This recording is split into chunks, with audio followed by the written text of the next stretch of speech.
Ryan's office revenge. I knew the exact moment Patriot Defense Systems was doomed. It wasn't when our security clearance got flagged for review, and it wasn't when they started serving that terrible coffee in the break room that tasted like burnt disappointment.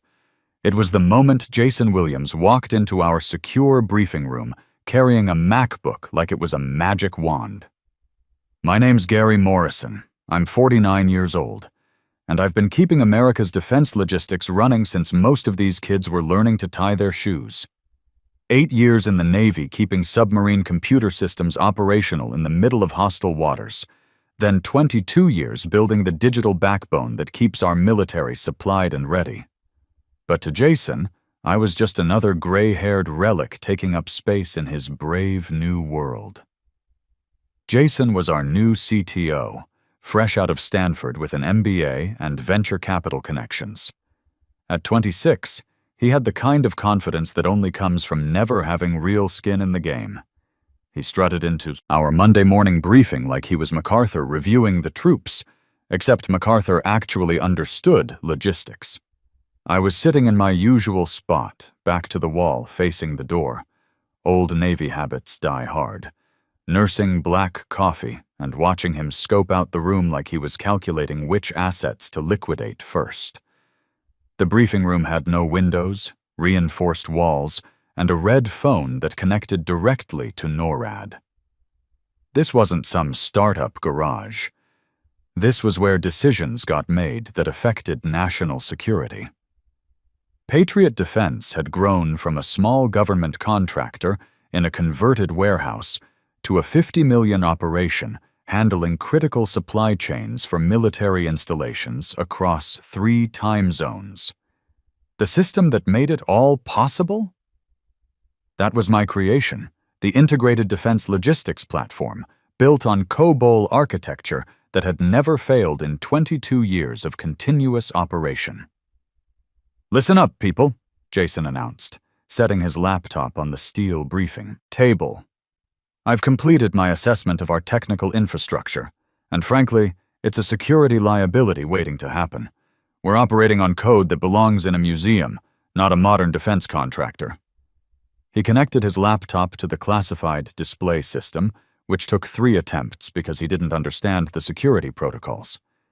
When his presentation finally appeared, it looked like something a consulting firm would charge $200,000 to produce. All buzzwords and arrows pointing in circles. "Cloud-first architecture," he said, pointing at his diagram with the confidence of someone who'd never had to explain to a general why the ammunition depot just went offline. "AI-driven supply optimization. Blockchain verification protocols. We're going to leapfrog into the next generation of defense logistics." I studied his proposal and felt my stomach drop. He was planning to gut the core processing engine that handled every classified requisition from Pendleton to Norfolk. The museum piece code had kept running during the Gulf War, 9/11, Iraq, Afghanistan, and every crisis in between. "Excuse me," I said, my voice cutting through his presentation. The room went quiet. I hadn't spoken up in a security briefing in months. That legacy platform processes 100% of our classified procurement workflows. You eliminate that core system and you're not just modernizing, you're creating a single point of failure for military readiness. Jason turned to me with that practiced smile they teach in business school. He looked at my graying beard, my reading glasses, and the Navy anchor pin on my collar that I'd worn every day for 22 years. Then he glanced at his Apple Watch, like my time wasn't worth much. "And you are?" he asked, though he damn well knew who I was. "Gary Morrison," I said simply. "I built the platform you're proposing to eliminate." Jason's smile got wider, but not in a good way. "Right, Gary. Look, I respect what you accomplished back in the day, but we're not running a computer history museum here. Your COBOL-based system is a security vulnerability. Every cybersecurity expert I've consulted says monolithic legacy code is an attack vector waiting to be exploited. Back in the day. The words echoed in the sterile briefing room like a slap. The other engineers, guys who'd worked alongside me through decades of upgrades and crisis responses, suddenly found their classified terminals very interesting. Here's what Jason didn't know, what none of these Stanford MBAs ever bother to research before they start swinging their digital axes. I wasn't just the architect of our systems. I wasn't technically even an employee of Patriot Defense Systems. Back in 2015, when Patriot spun off from a larger defense contractor after a restructuring, they couldn't afford my consulting rate. I was charging what experienced defense contractors actually cost, serious money for serious expertise. So my lawyer, Eddie Sullivan, a former JAG officer who understood federal contracting law better than most Pentagon attorneys, structured a different arrangement. Instead of an employment contract, I signed a licensing agreement. I incorporated Morrison Technical Solutions as a defense contractor, got my own security clearance, and licensed the integrated defense logistics platform to Patriot. Just like they license software from Lockheed or Raytheon, you don't own it, you pay for the right to use it. The difference was that I came with the package. On-site technical support, security clearance maintenance, and 24/7 system administration. For 8 years, they paid my company a quarterly licensing fee, and I worked out of their facility maintaining their most critical systems. Jason didn't know any of this. He saw a guy in his late 40s with coffee stains on his shirt and figured I was some diversity hire they kept around for optics. He thought he was firing dead weight. He had no idea he was about to evict his software vendor while still depending on their product. Understood, Jason, I said, settling back in my chair. Agility, security, next generation. Got it. Exactly, he said, turning back to his meaningless flowcharts. We'll begin deprecating legacy modules immediately. HR will be conducting workforce realignment to match our strategic vision. Workforce realignment. Military guys know that's just corporate speak for fragging your own troops. I didn't argue. I didn't point out that his security vulnerability had never been breached in over 2 decades. I just sat there watching him explain how he was going to replace battle-tested systems with cloud services managed by 22-year-olds in Silicon Valley. 22 years in this business teaches you not to panic when the new lieutenant makes a tactical error. You just note the time and calculate the probable casualties. I checked my secure phone calendar. My licensing contract renewed automatically every quarter unless formally contested. The next payment was due in 72 hours. Section 4.2 of my agreement was very specific about what constituted breach of contract. And Section 6.1? That was my insurance policy against exactly this kind of corporate stupidity. Jason wrapped up his briefing with some nonsense about executing with precision and marched out, probably to update his LinkedIn about disrupting legacy defense systems. I stayed in my seat, finishing my coffee while the others filed out in uncomfortable silence. Scott Anderson, one of our younger system administrators, hung back. Good kid, former Army signals, understood the difference between theory and practice. Gary, he said quietly, he's really going to do it, isn't he? He's going to gut everything. I stood up slowly, my knees creaking from too many years hunched over terminals in submarine engine rooms. Scott, you got your resume updated? Why? Because when this goes sideways, they're going to need someone to blame. Make sure it's not you. I walked back to my workstation. Not a cubicle, but a secure terminal in the classified processing area. I logged into my administrative console, the one that connected to servers in a hardened facility outside Colorado Springs, the one Jason didn't know existed. He wanted a revolution in defense logistics. He was about to get an education in why some things shouldn't be fixed if they're not broken. The isolation campaign started immediately, but it was surgical. the kind of precision you only see in military operations.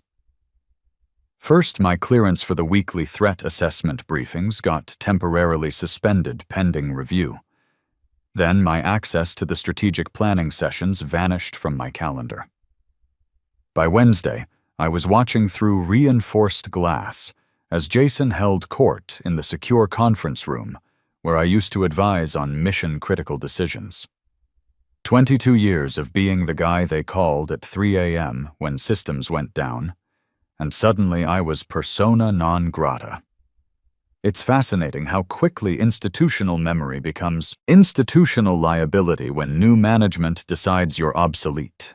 I was sitting at my terminal, running diagnostic checks on systems that had been humming along perfectly for years when Brian Thompson appeared at my workstation. Jason's newest hire, brought in as Digital Transformation Evangelist, a title that would have been laughed out of any serious defense contractor just 5 years ago. Brian looked like he'd stepped off a college campus that morning. Clean-shaven, wearing khakis that had never seen a server room, carrying some kind of green superfood drink that probably cost more than most enlisted men's daily food allowance. "Hey, Gary," he said with the kind of enthusiasm that made me miss submarine duty. "Jason mentioned you're our institutional knowledge repository. I'd love to interface with your tribal wisdom before we sunset the legacy infrastructure." Institutional knowledge repository. Tribal wisdom. Sunset. I turned my chair around slowly, the way you do when someone's about to step on a landmine and you're deciding whether to warn them. "Brian, tell me something. Do you know what happens when a Navy destroyer loses its navigation system in hostile waters?" He blinked. "Well, that's why we have GPS now, right? And backup systems? It's all cloud redundant these days." "Right," I said, turning back to my screens. "Cloud redundant. Because when you're 200 miles from the nearest land and someone starts jamming your satellite signals, you can just call tech support." Brian wandered off, looking confused. I almost felt bad for him. Almost. He was walking into an operational environment with tourist-level understanding, guided by someone who thought military logistics was just supply chain management with uniforms. By Thursday, my security clearance got administratively reviewed, which meant I couldn't access any classified systems, effectively making me useless for the job I'd been doing for over 2 decades. I got the notification via automated email. Clearance. Status updated by Administrative Directive JW. I didn't fight it. I didn't storm into Jason's office demanding explanations. I simply opened my personal laptop, my own ThinkPad that I'd been using for contract work, and logged into the Morrison Technical Solutions administrative portal. The beauty of being a defense contractor rather than an employee is that you maintain your own security infrastructure. My systems didn't depend on Patriot's network. They interfaced with it, like a submarine docking at a port, connected for resupply, but completely autonomous. I checked the contract management dashboard. Quarterly licensing fee for the Integrated Defense Logistics Platform, due in 48 hours. Payment history showed 8 years of automatic transfers from Patriot's accounting department processed by Howard Peterson, their CFO, who actually understood federal contracting requirements. But Howard had been right-sized in Jason's efficiency purge last month. The new accounting team consisted of recent business school graduates who probably thought COBOL was a type of snake. I refreshed the payment status. Nothing pending. That's when I knew Jason had made his fatal error. In his rush to modernize everything, he'd forgotten that some relationships in defense contracting aren't employee-employer dynamics. They're vendor-client agreements with very specific legal protections. I pulled up my contract on the screen. Not the simplified version in Patriot's files, but the complete federal contractor agreement with all addendums. 23 pages of legal documentation that Eddie Sullivan had crafted with the precision of a submarine torpedo guidance system. Section 3.1. Payment obligations. Failure to remit licensing fees within 24 hours of due date constitutes material breach of contract. Section 3.2. Cure period. No cure period exists for willful non-payment or unauthorized system modification attempts. Section 6.1. License termination. Upon breach, licensor may immediately suspend all software authorization without notice. Jason had already triggered Section 3.2 by attempting to integrate his new microservices architecture with my core systems without proper authorization protocols. Now he was about to violate Section 3.1. I could have walked into his office. I could have explained that when you're a defense contractor, you don't just fire your software vendor, you negotiate license transfers or replacement contracts. I could have told him that the $850,000 annual licensing fee wasn't Gary Morrison's salary, it was Morrison Technical Solutions' software license payment. But then I remembered back in the day, I remembered him calling my life's work a security vulnerability. I remembered the way he looked at me like I was surplus equipment ready for the scrapyard. So I decided to let him learn about federal contracting the hard way. Friday afternoon at 4:00 p.m., Linda Davis from HR sent me a calendar invite for 4:30. Subject: administrative. Discussion. Location: secure conference room. The Friday execution. Classic corporate warfare.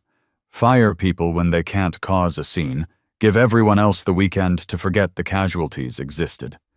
I started packing my personal items. Not much to take. Some photos from my Navy days, my Leatherman multi-tool, and a small American flag I'd carried through 3 deployments.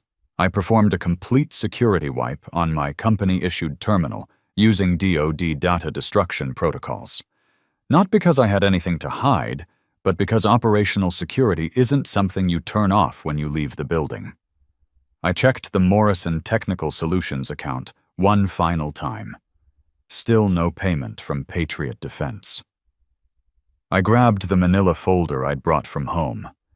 Inside was my licensing contract, highlighted like a targeting system. Along with it, I'd included documentation showing the federal registration of my software copyrights and the security clearance requirements for system access. Conference Room B was designed for classified briefings. No windows, signal-proof walls, and furniture that had seen more terminations than a submarine torpedo room. Jason was already there, leaning against the wall with his arms crossed, looking like he was posing for a disruptive CEO magazine cover. Linda sat at the metal table with a folder full of papers and the expression of someone who'd rather be diffusing unexploded ordnance. "Have a seat, Gary," she said, with the careful tone you use when delivering bad news to someone's family. I sat down and placed my folder on the table. Jason's eyes focused on it like it might explode, which wasn't entirely wrong. "Gary," Jason began, not letting Linda handle her own briefing, "we've conducted a comprehensive evaluation of personnel requirements as we transition to next-generation defense logistics.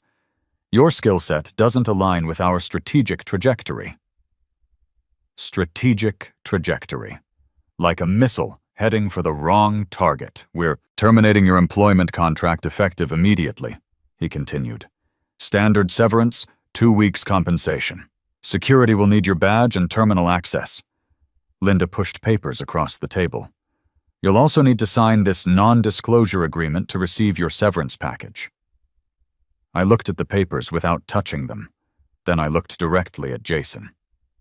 "Just to be absolutely clear," I said, my voice carrying the tone I used to use when briefing submarine crews on critical systems, "you're terminating all professional relationships between Patriot Defense Systems and Gary Morrison." "That's what terminated means," Jason said, his practiced patience starting to crack. "You're no longer employed here." "Roger that," I said. I reached into my pocket and pulled out my security badge, placing it on the table with the precise movement you learn handling sensitive equipment. Then I took my company-issued access cards and phone and lined them up beside it. "Excellent," Jason said, pushing off the wall. "Linda will escort you to collect your personal items." "Hold on," I said, placing my hand on the manila folder. "Employment relationship is terminated. Now we need to discuss the vendor contract situation." Jason frowned like someone had just told him his favorite cloud service was down. "What vendor contract?" Time to introduce him to the reality of defense contracting. I opened the manila folder with the deliberate precision of someone arming a weapon system. Inside was the licensing agreement that Eddie Sullivan had crafted like a legal torpedo, designed to run silent, run deep, and strike exactly where it would do the most damage when the time came. "This vendor contract," I said, spinning the document around so they could read the cover page. "Software licensing agreement. Integrated Defense Logistics Platform. Morrison Technical Solutions, LLC." Jason picked up the contract like it might be contaminated. His eyes scanned the first page, but I could see his brain refusing to process what he was reading. In his world, employees created things, companies owned them, and contracts were just paperwork for the legal department to file away. "This is just old documentation from the restructuring," he said, tossing it back down. "Standard intellectual property assignment. We own everything you developed while employed here." "Actually," I said, tapping section 2.1 with my finger, "read that paragraph carefully." Linda leaned forward to look, her HR training kicking in. I watched her eyes move across the text. "All software architecture, source code, and system protocols remain the exclusive intellectual property of Morrison Technical Solutions, LLC. Patriot Defense Systems, Inc. is granted a non-exclusive, revocable license to utilize said software, contingent upon timely payment and adherence to usage guidelines." "I don't work for you, Jason," I continued. "I never did. Morrison Technical Solutions is a licensed defense contractor. Patriot Defense has been paying my company $850,000 annually for software licensing and on-site technical support. What you thought was Gary Morrison's salary was actually Morrison Technical Solutions vendor payment." Jason's face went through several color changes as the implications hit him. "This is impossible. You sit in our building. You use our equipment. You're on payroll. Check the paperwork," I said calmly. "I'm listed as a 1099 contractor for tax purposes, but the underlying relationship is vendor-client.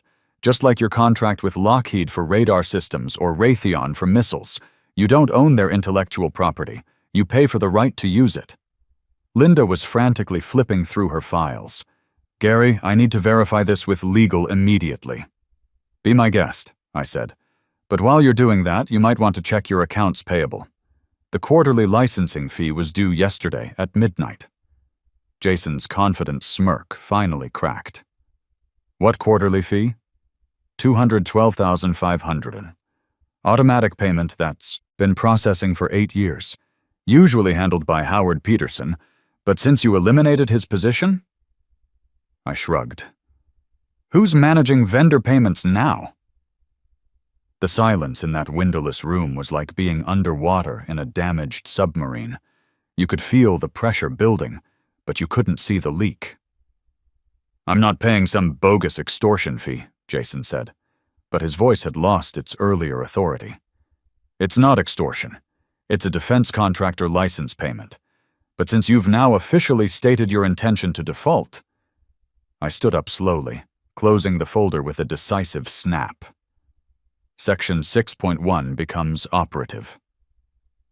I walked toward the door, then paused and looked back at Linda, who was staring at the contract like it was written in a foreign language.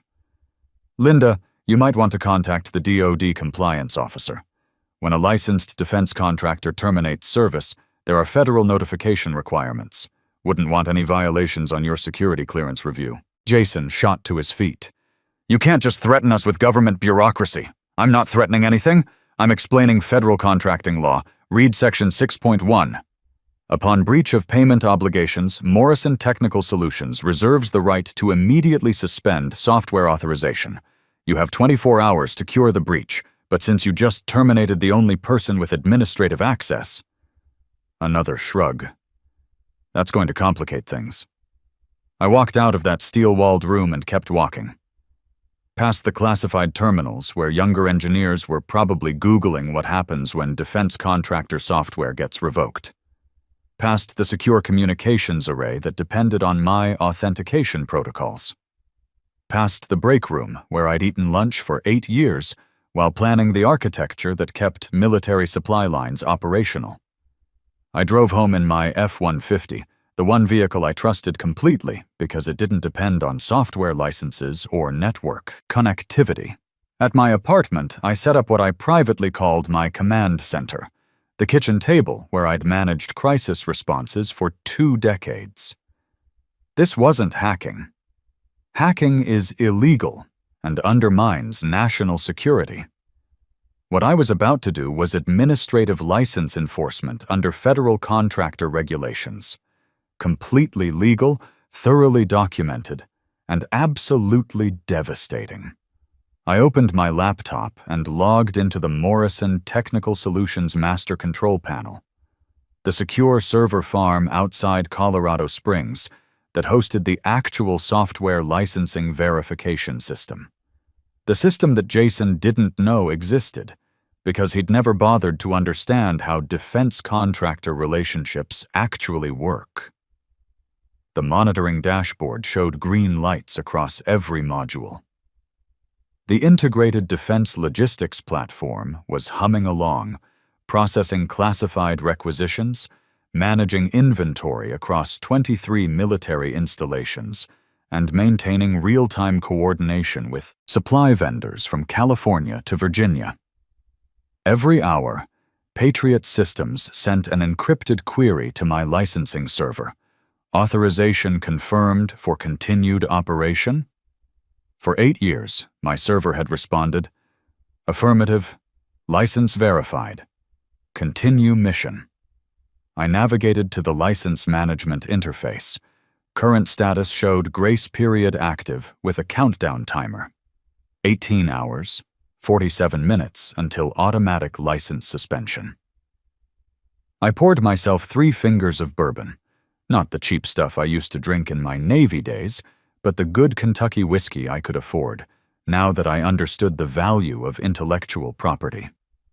I took a sip and let it burn away the taste of corporate betrayal.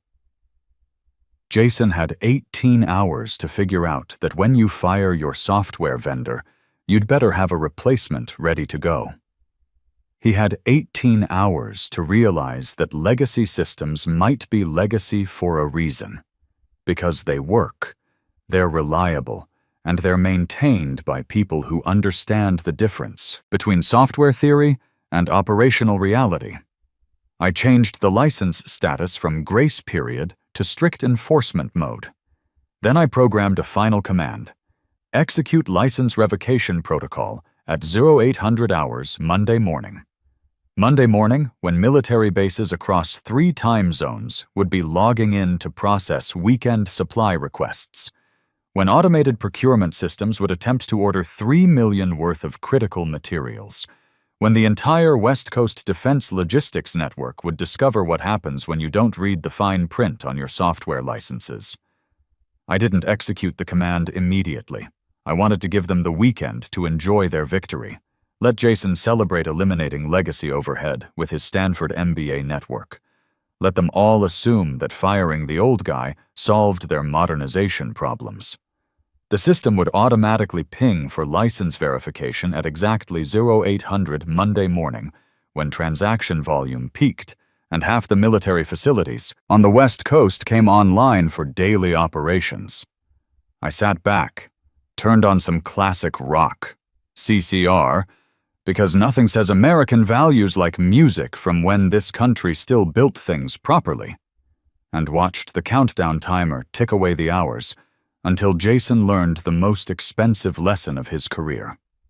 My phone buzzed with a text from Scott.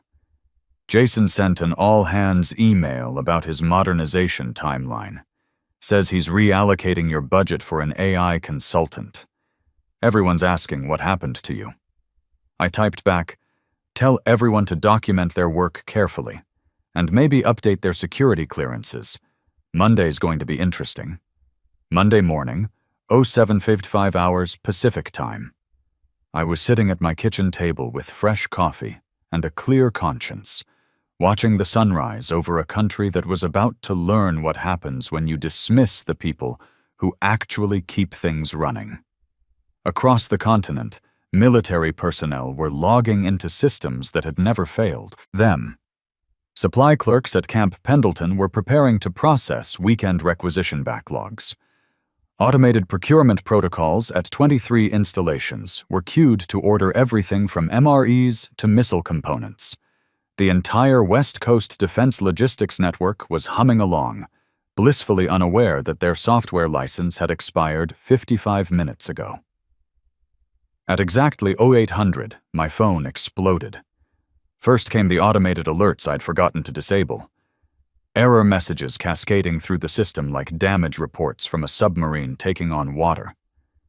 Then the human calls started. Jason's number appeared on my caller ID at 0803. I let it ring through to voicemail. He called back immediately. Then again. On the fourth attempt, I answered, Morrison Technical Solutions, Gary speaking, I said, putting it on speaker while I buttered my toast. Gary, this is Jason. His voice was higher than I'd ever heard it, tight with panic. Everything is down. The entire system. Every terminal is showing license. Authorization required.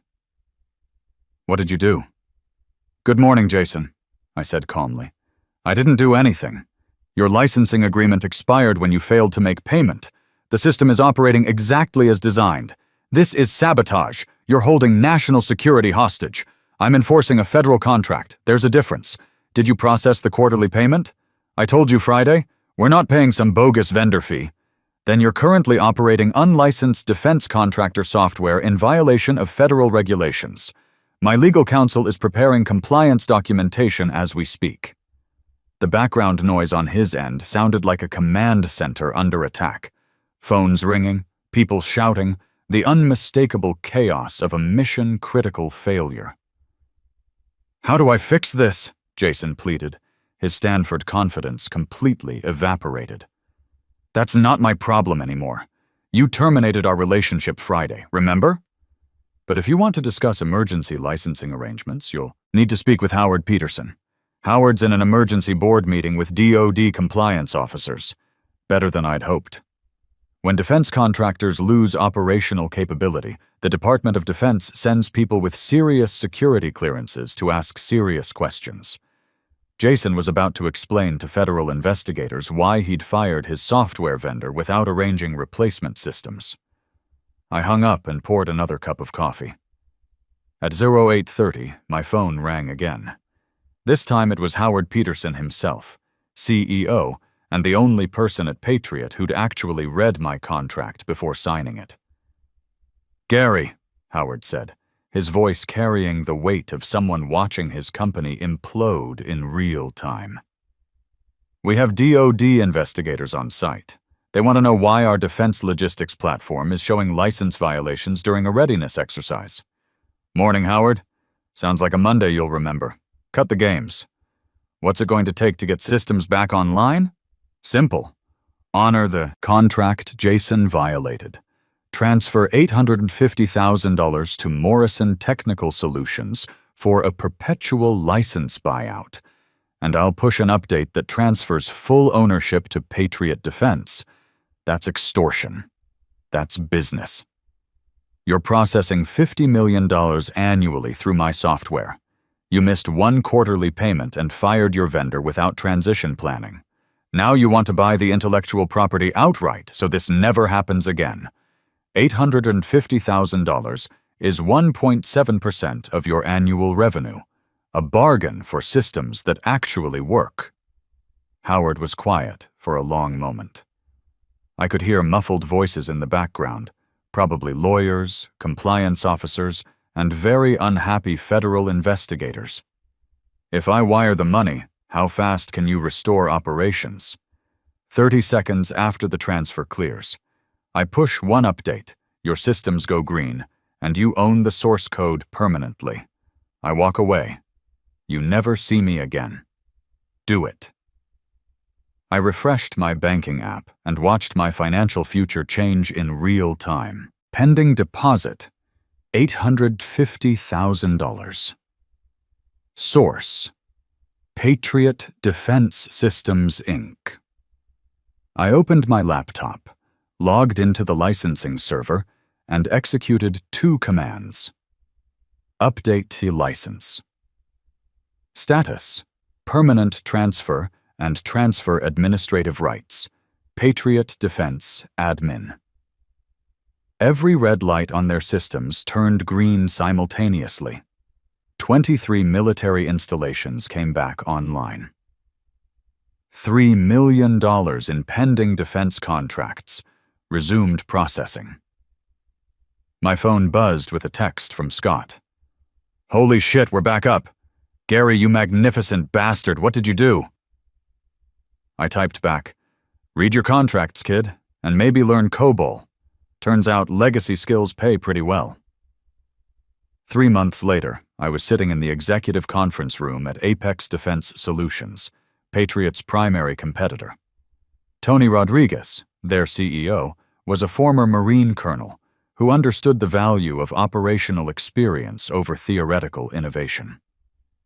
"Gary," Tony said, extending his hand across the mahogany table we've been trying to recruit. "You for years. Heard you taught Patriot Defense an expensive lesson about respecting their technical personnel. I enforced a contract," I said simply. "Nothing more, nothing less. Well, we'd like to offer you something better than a contract. How about a partnership? 20% equity in Apex, plus a consulting fee that reflects what experienced defense contractors are actually worth." 6 months later, Apex launched the most advanced military logistics platform in the industry. Built from the ground up with modern architecture, but designed by someone who understood that reliability matters more than buzzwords. Patriot's market share dropped 40% in the first quarter as defense contracts migrated to systems that actually worked. Jason left Patriot shortly after his DoD security clearance got suspended for operational negligence. Last I heard, he was doing AI consulting for cryptocurrency startups. Perfect match. An industry that promises everything and delivers hype. As for me, I'm writing this from my workshop in the garage. I converted after buying a house with cash. Half the space is dedicated to woodworking, building furniture by hand, using techniques that don't require software updates. The other half houses my consulting operation, where I help other defense contractors avoid the mistakes that nearly destroyed Patriot. I've got a waiting list of clients who understand that sometimes the best technology is the technology that works. Companies smart enough to know that when you find someone who's been keeping critical systems operational for decades, you pay them what they're worth and treat them with respect. The manila folder from that Friday meeting is framed on my workshop wall, right next to my Navy discharge papers and a photo of the submarine crew I served with in the Pacific. Section 6.1. The paragraph that bought me this house and taught an entire industry about the value of reading the fine print.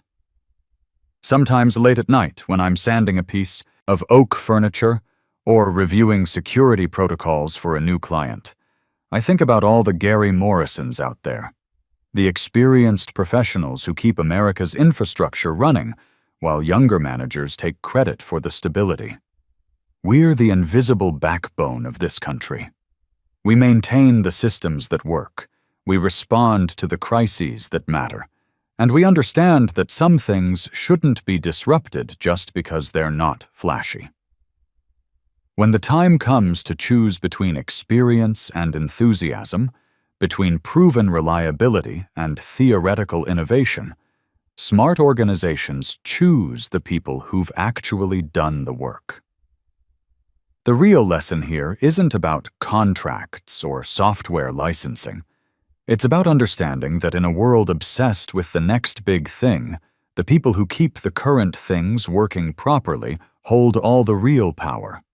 And if you're foolish enough to disrespect that experience, you'd better be prepared to pay full price for your education.